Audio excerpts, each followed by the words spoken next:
This is Face the Music, a pre-ELO song-by-song podcast. Episode -017, when Alice comes back to the farm.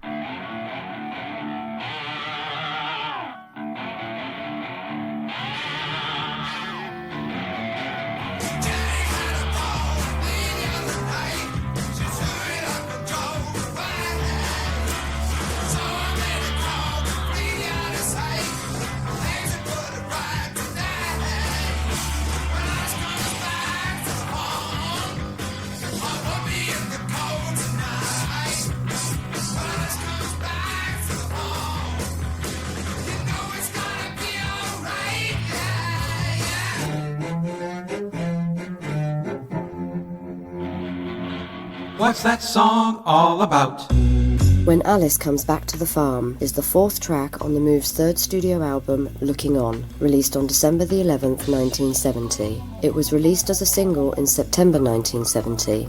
Bev Bevan said in the October 10th, 1970 issue of Record Mirror, When Alice Comes Back to the Farm is a heavy rock and roll song by Roy. It's got some cello on it and some rock and roll piano from Jeff. Roy's really getting into rock and roll stuff these days. Al Clark wrote in the December 1970 Beat instrumental, A perfect sax-blowing, piano-pounding, toe-tapping, back-breaking ear-waggler of a rock number. It is cut up by the meanest cello you ever heard and least expected to hear. In the October 14th, 1971 issue of Rolling Stone, John Mendelsohn wrote, Looking On contains a decidedly substandard example of Wood's composing genius, and the very unpleasant flopped single When Alice Comes Back to the Farm, which both he and we discover that, whatever anyone might write to the contrary, pure, undiluted raunch is simply very difficult to listen to. There's a new girl in town and she's looking good. I'm Eric Paul Johnson. And I'm Eric Winsenson. And When Alice Comes Back to the Farm. And if this is what she heard at the farm, I can understand why she left the farm. I liked how it started.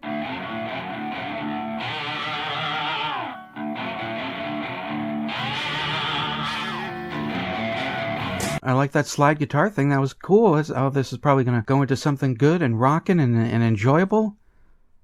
But no. It goes into noise. Roy Wood playing the sax as he plays the sax. A lot of screaming. Just a lot of distortion guitars and nothing that I liked. There was one point where there's a hint of what's to come for ELO where it's just Roy Wood playing a cello solo. A quick cello solo. And then it's back to the noise.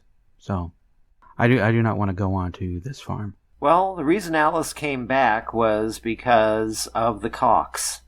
Well, some women like that kind of thing. There's a rooster that was there that she'd kept and raised since she was a little girl, and she was lonely and wanted to come back and see it again. And all of its brothers and stuff.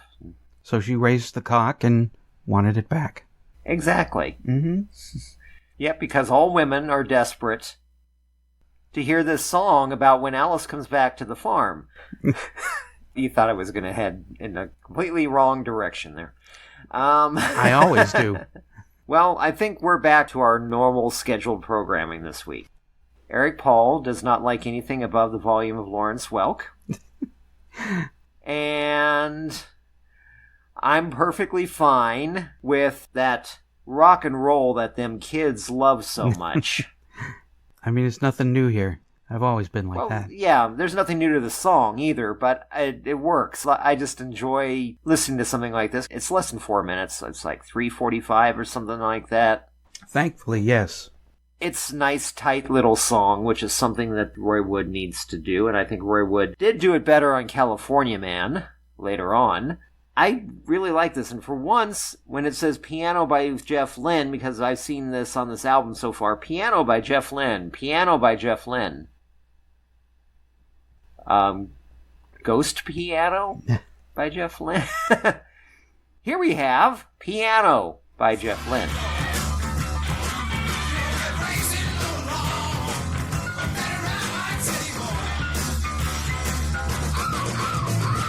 Hey, he's not that bad of a piano player. No, he's not. There's such a missed opportunity here, especially with that beginning, that slide guitar beginning, and then the guitars come in. I don't know if the Move ever did anything that had both of them on guitar at the same time. I don't know. I know once Rick Price is gone, I mean, Roy's on bass occasionally. Yeah. While Jeff is on guitar, and why are they not doing the double guitar thing? This is a perfect song to do a 2-guitar thing on. Yeah. But otherwise, this is just a really good pop song. I mean, I don't understand why it failed so badly as a single. Probably because more people want to hear stuff like Brontosaurus instead of this, but it's nowhere near as bad as Wild Wild Woman or whatever that was. No. And, I mean, that wasn't that bad either, but this is a ton better, and I don't understand why it failed so badly. It's really, really enjoyable to me, especially with those cello breaks. And the important thing about those cello breaks is they're short.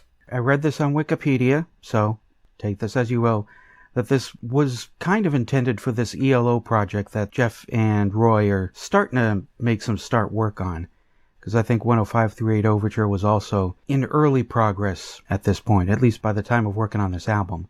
And just because of that cello break, I can see that. Because it sounds like something from the first album, if it didn't add all that rockin' big distorted guitars and screaming and saxing and all that kind of stuff onto it. It's just that cello sound. That sounds first ELO album. The rest of it sounds like Wizard, or Wizard-y anyway. Yeah, from what I was reading, they did the album to basically complete their contract with Regal Zonophone, which had then changed to Fly Records. Yeah. Which is why we got a picture of a fly on there. Big, huge picture of the fly on the front cover. So this was basically to get that out of the way, because they had already signed with Harvest, which Barclay James Harvest's EMI imprint that started releasing a bunch of prog stuff. And for the Electric Light Orchestra stuff, and then for the future Move stuff. And I love how all the stuff says in the interviews, oh no, we're not breaking up the Move. The Move's not going anywhere. We're just going to do both bands together same time. We're going to do the Electric Light Orchestra over here, and we're going to do the Move here. So you're going to get No, you're not. all of it. Yeah. No, you're not. I've been to the future. Nah, you're not. And no, you're not. You're going to do ELO, and then the Move's going to release one single, and then that's it. You guys are going to go off in your own different ways, and Jeff Lynne will produce the Beatles, and... Well, Roy Wood will get played every single Christmas for eternity. That's true. Well, at least over in England. In fact, that's part of one of the plots of Black Mirror is... Basically, this guy is trapped in this time loop having to listen to Wizard's Christmas song at full volume. Eesh. His soul is kind of trapped in a computer program where he has to do that for thousands of years. Oh my God. Yes. I mean, I like Roy's Christmas song. I don't like it enough to hear it every day, all the time, every second of my life for 1,000 years. Yeah, it's been a while since I saw the episodes. I think the guy murdered his entire family, so... I mean, that would do it. So that was his punishment. Oh. So, well, I'll keep that in mind the next time I feel kind of stabby. yeah, don't go for your own family. There's tons of hobos. Well, yeah, I mean, I kill the wife, I don't have boobs to play with. Well, somebody's going to be playing with yours in prison. So... Okay, I guess the reasons are piling up to keep my wife. Yeah, many, many, many reasons. So you do want to keep her around for a bit. Yeah. But I don't want to keep this song around for any more after this. I like the song, but there's not really much I can go on about it. Got something to say about when Alice comes back to the farm? Well, call the telephone line voicemail. 623-850-3375. Call now. Let's go, let's go, let's go, let's go. Down to Junior's farm where I wanna let. How do you do, Mr. Sponsor? How do you do? Here's the time for a commercial for you. We'd be glad to put it in if you'll get up a tin. How do you do, Mr. Sponsor? How do you do? Whoa, sponsor! Whoa, sponsor! Coming in January to the Radio Trolla Entertainment Podcast channel, Waxy Buildup, a podcast covering the earliest wax cylinder records from the 1880s to the 1920s. First episode posts January 7th, 2025. And now back to Face the Music.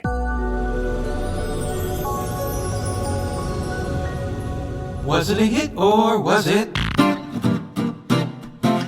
When Alice Comes Back to the Farm was released as a single in the UK on their new label Fly on October 9th, 1970. Rumor is the original B-side was going to be something called 10538 Overture. In Ireland, the United Kingdom, and New Zealand, the B-side was What? But in Austria and Germany, the B-side was Kilroy Was Here. It did not make the charts.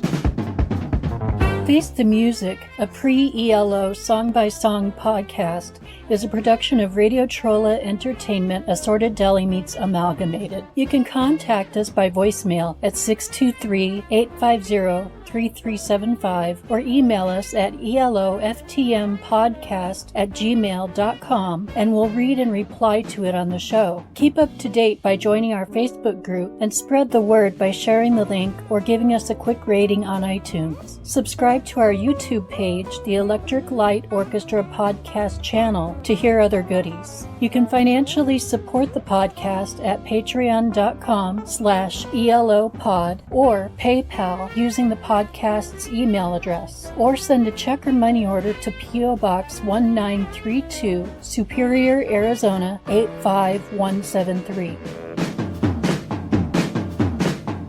Next episode, -016. Open up, said the world at the door.